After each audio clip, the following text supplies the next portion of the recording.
One of the men accused of shooting and killing a 7-year-old Hale County boy will remain behind bars. Thanks for joining us tonight. I'm Philip Coleman. That was the decision made by District Judge Timothy Evans today. WVUA's Jennifer Edwards was in that courtroom and joins us now live in studio with details. It's been almost 3 months since 7-year-old DeCorin Johnson was shot and killed outside of his family's Greensboro home. Today, his family had to face one of the alleged murderers. I do have my alone time at home. He come visit me. I know he's there with me. Deanna Johnson says she still struggles with the loss of her son, 7-year-old DeCorin Johnson.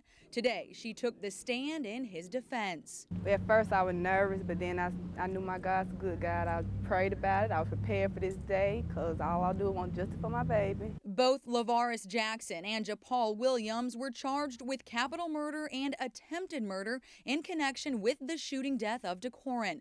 Jackson had his first day in court today, where his attorney Jim Standridge asked the judge to dismiss his charges, claiming self-defense. Under Alabama law, he had an absolute right to defend himself with deadly force once he was fired on with deadly force. Witnesses say Jackson and Williams got into an argument over a female outside of the family's home on Washington Street.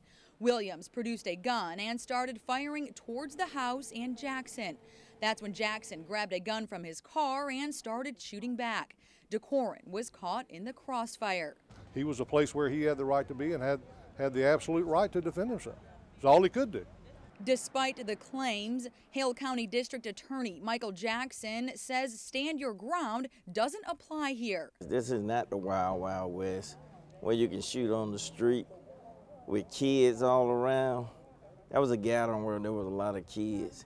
And to sit there and say, because somebody shot at you, you got a right to just unload your gun.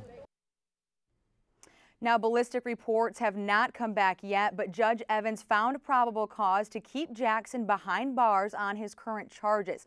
His case will now be presented to a grand jury. Williams will be in court next week. For WVUA News, I'm Jennifer Edwards.